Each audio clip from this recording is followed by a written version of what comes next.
Good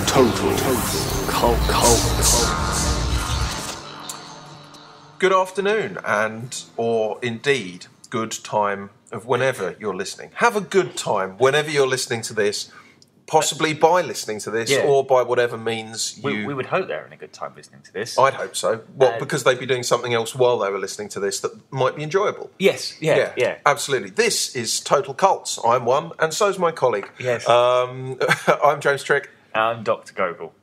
We're bringing you today, well, that would be telling. We're all about the subtext today. Those messages that burble under the surface of our cinematic stew. Do you feel you've ever been crept up upon by a subtext? Well, I'll tell you a film that really, really angered me because, and it wasn't so much subtext, in that it was subtext for a duration of the film, for part of the film, and then suddenly it became very much text, just the text. Yeah. And I did feel somewhat cheated by it. Mm-hmm. Was Knowing with Nicolas Cage. Right. Yes. Now, why did you see this? Well, because it was just something I think that was on. Had your arms been bound? No, it was on a rental list. Right, through.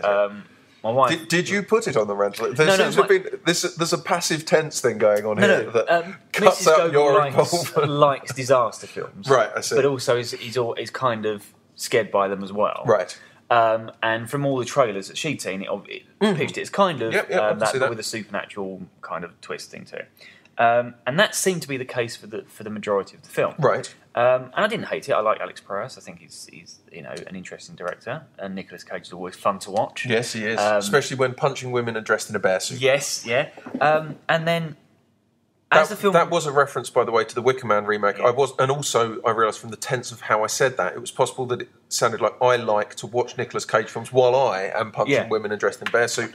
That's not the case. Anyway, I didn't mean to interrupt. No, it's just in case you trying to get any subtext from that. Yes, absolutely. I didn't want them to come away with it with the subtext of that trick. He's a misogynist and a bear fetishist, and he likes Nicolas Cage films. None of these three things are true. No. Although it would be more fun if one of them were, and I could leave you to work out which one. So and then about 2/3 of the way in, I started to get very bored, as it was apparent it was no longer a disaster film. It was just a kind of strange supernatural thing that wasn't particularly supernatural or scary or interesting. And then, and this adds something to my unenjoyment of the film, I fell asleep for about 10 minutes, so just enough that I could carry on watching the film, but enough that it felt like I wasn't really... And it literally, like, when I woke back up again, it was like it'd become a different film. Right. Like, they'd gone from subtext to suddenly...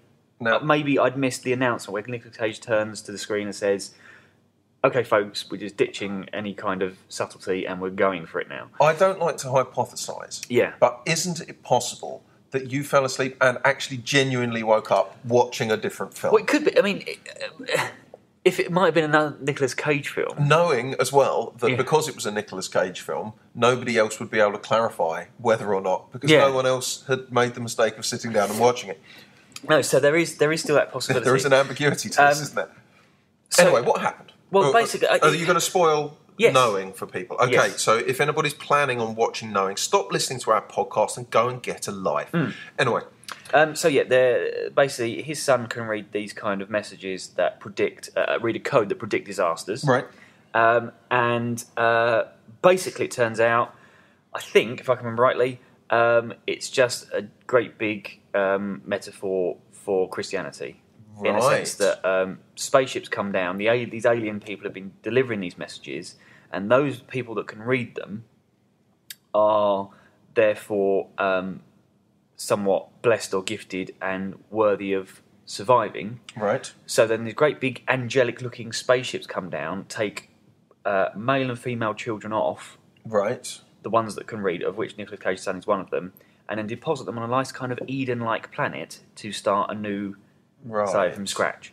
While the rest of the human race get wiped out by a massive wave of fire, right, and are somewhat happy about it because they now get to go to heaven. is because Nicolas Cage is someone who's a scientist, has turned his back on his family. I think his dad's a priest of some kind. So he then now it bothered me because I don't necessarily have anything against that, and I actually thought in some ways it's quite a nice idea to actually ground that mythology in some kind of science, like it is aliens, and it is. Yeah, but it's the fact that you spend the whole film. You do realise actually the fact that Nicolas Cage has turned his back on religion and turned to science is now a flaw. Right. And that's when you look back, you think, oh, actually, no, he should have stuck with the religion. Yeah, that's not. Right, yeah. I thought that was an endearing quality. It's now I've been told I'm wrong, and the fact that he then and the rest of the world somehow just happy to die. And it's all right because your child's been kidnapped and deposited by aliens on another planet. Do they know about that? The children have been dumped into some forest. Well, this is the point that I think I was a little bit hazy on because this might have been in the 10 minutes you snoozed for. It was all. Is there a chance any of this was dreamt? It might have been. Right. It could have had a really great ending. Yeah. But I don't really want to go back and watch it to find out. No. Because that's I felt that. If that had been the text throughout the whole thing, it would have been interesting. Religion, bad science. No, religion, good science, bad. Yeah, to a degree. But even though, because the fact that it was aliens, they were actually grounding the mythology of Christianity in science. Right. So that made sense. But it's the fact that you're led down a path thinking something and then saying, this swoops in and says, aha, we've got you. But not in a good Kaiser Soze way. No, we've tricked you into following our line of thought. And you've paid us. Yeah. Which I thought was very underhand. So that was my experience of a message. I don't know if it worked in because I don't know if I was necessarily thinking, this guy really needs to find religion, otherwise I liked him as he was. But yeah, I felt that was an instance where it was the subtext was actually a deliberate attempt to be underhand in delivering a message, not enigmatic or anything, just trying to sneak it in the back door. And you don't want Nicolas Cage sneaking it in the back door. No, certainly not. When we started talking about this, I obviously started sort of trying to think of examples where I've had a subtext that either has snuck up on me or I've worried about during a movie. Have you seen Doghouse? No. Now, I like Jake West movies generally. I particularly enjoyed Evil Aliens, thought it was great. When the plot of Doghouse was announced, I thought, well, that sounds inherently problematic. It sounds like it could be perceived as horribly misogynist. So this is the one where women, where there's a virus that only affects women, and they become zombies. So the town women become zombies, and it's some guys on. It's not a stag, like they're trying to get away from the relationship problems of one of them, and so they go on a lad's holiday into this town, and the only people there are these sort of zombie style attacking frenzied women. And forgive me if I get any of the minor details of this wrong. It's a while since I've seen this movie. I saw it when it first came out. And I thought that sounded an inherently problematic sort of setup. And I thought, but, I've got some faith in Jake West. As I said, I like him as a filmmaker.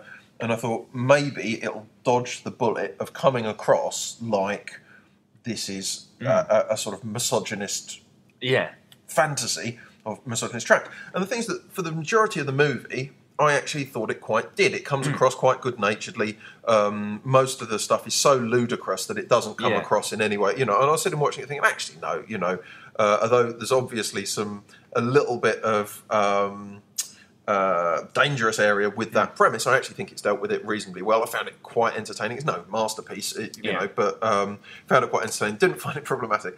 And then at the very, very end, about 3 minutes before the film finishes, one of the characters actually stands up and gives one of those kind of end of movie speeches, on the hilltop, the sort of what have we learned, like He-Man cartoons used to have, what have we learned today? And he's basically just sort of sums the whole thing up as women are all utter slags and they've completely emasculated men.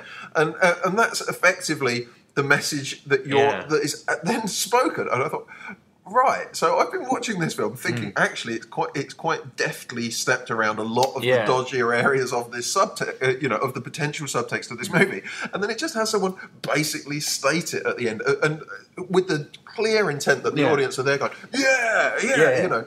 And I suddenly thought, oh, right, it is a horrible misogynist piece of shit after all. I got it wrong. That was the one where it really, you know, I thought, I watched it on my own, actually, but I actually think if I'd been watching it, I mean, my wife's sort of immune to all this stuff. She's watched enough of it. Yeah. But if it had been early in a relationship and I'd like watched it on a date, something like that, you would have just thought, this is the point where I sink into the floor, because you just think, oh no, all the time I've been giving this the benefit of the doubt. And it's actually, it's everything I feared, you know. So, that one snuck up on me. And that kind of, and now there's been a kind of a bit of a shift, because obviously film... The voice in film has been predominantly male for a good chunk of film's existence. And then there's obviously been a few kind of...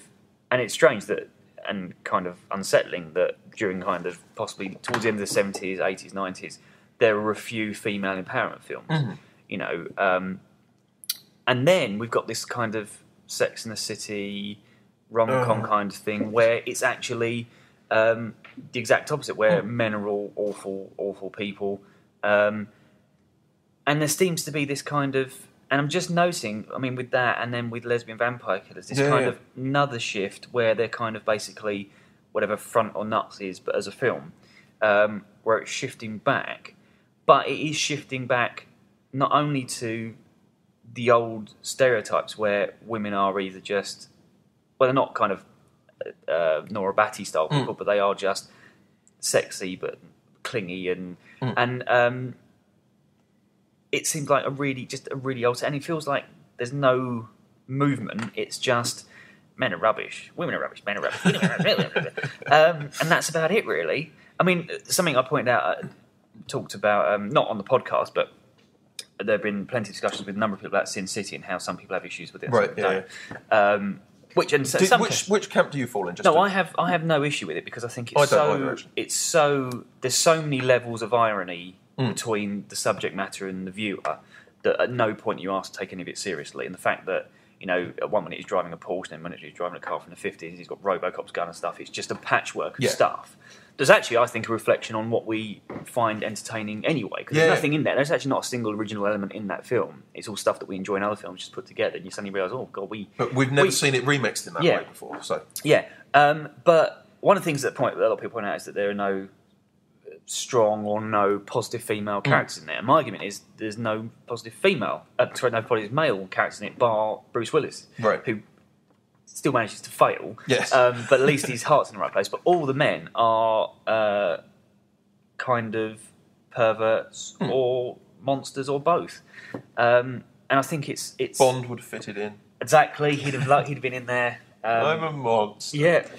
But amongst other monsters. Yes, so therefore I'm now... We are monsters. Maybe an upbeat sort of, But because he's got because he's got a licence and he's doing it legally, he'd still be able to be the hero, which is good. Absolutely.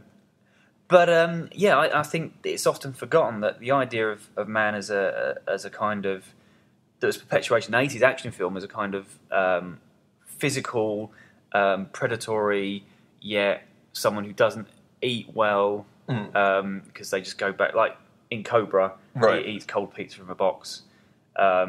Despite the fact his physique tells us he doesn't eat cold pizza. Yes. Unless he has a very strange metabolism. Yeah. So all cops eat hot dogs for lunch or at the burger, stuff like that. And then still manage to be ripped and muscular, but then use violence as a means to solve problems is an inherently negative stereotype, and one that, bizarrely, men adopt as a kind of positive image. Which is bizarre. And I think because of that, a lot of people forget actually most films with men in are painting negative stereotypes. But I mean, the ones in Sin City are very much the sort of noir archetypes, aren't they? They're very much the film noir stuff that's just ramped up to the max and is taken to the nth degree. It's taken to this sort of level of absurdity. And as you say, all of the sort of noir archetypes, from the tortured and flawed hero through to the femme fatale, are all inherently fucked up people anyway. And so, it's no surprise that when you supercharge that, what you get is supercharged stereotypes, really. And we kind of know that when we sign up for it. That's kind of, I agree with you. I have no problem with that as a movie. Yeah. And